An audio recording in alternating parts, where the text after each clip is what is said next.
Mga kahilingan ni Kris Aquino sa pag-uwi ng bansa. Nagbubunyi ngayon ang mga tagahanga ni Kris Aquino matapos isiwalat ng aktres na malapit na siyang makauwi sa Pilipinas dahil bumubuti na ang kanyang kalagayan ngayon.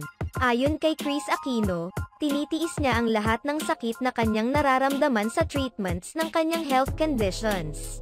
Nais din umano niyang pasalamatan ang lahat ng mga tao na sumusuporta sa kanya at humihiling sa kanyang lubusang paggaling.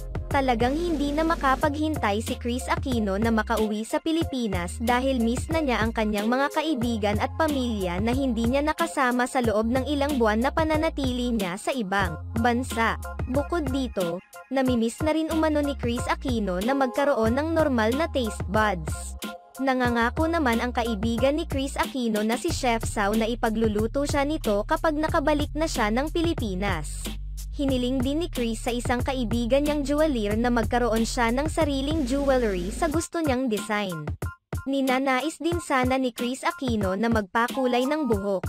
Subalit, pinayuhan siya ng isang doktor na bagamat maaari naman ay huwag na muna niyang gawin para makaiwas sa mga complications.